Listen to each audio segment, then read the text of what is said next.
ya kopi tengto của anh ấy nhiều ngay motorcycle mo US ấy tu sa khó sống ấy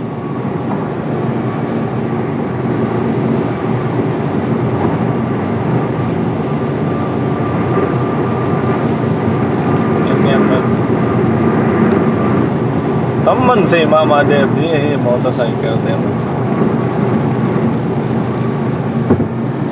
không để hoài hoài em là quay này tấm mình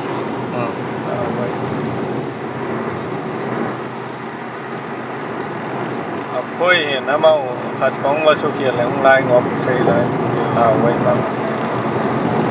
thảo không có mỏ quên mời tem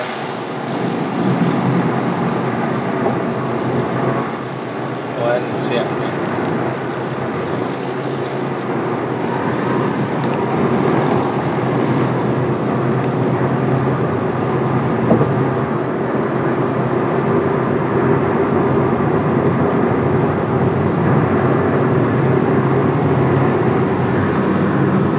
Saint Louis là đông thô nó sẽ biểu mấy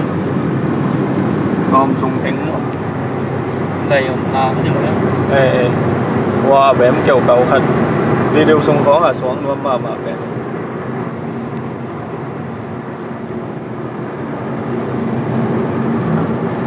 Zomi Idol 2014 sang nó đến từ sao có sông ở đông thong sông hồi ấy thế Tony rồi đây ở đây này lên đi Tony sạc kịp ăn đi người ta đây xong lại khát tiếng mà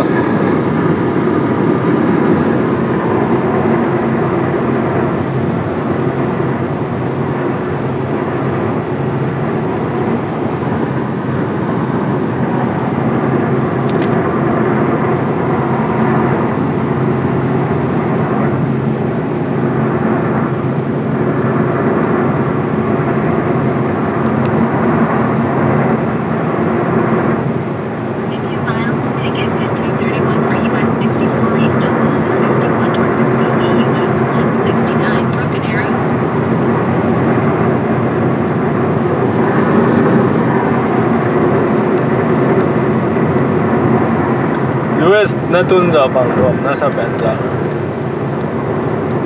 US na tun ra bang ruam na sa pen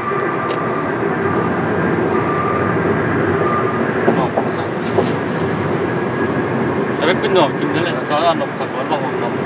sang cả vậy bên lâu đêm mà thấyแบบ student này thế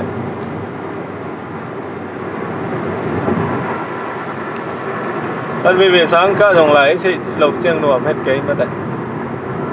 nó trên nào rồi giờ này đi rằng lại thì cái lên nuông hết lâu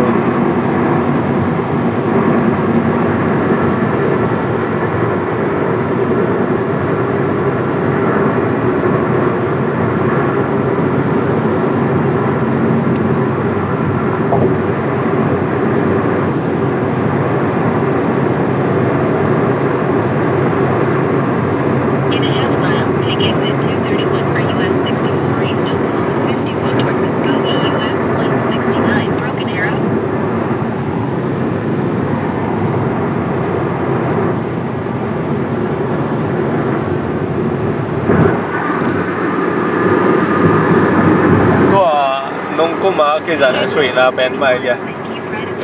2010 là dần bén mày kìa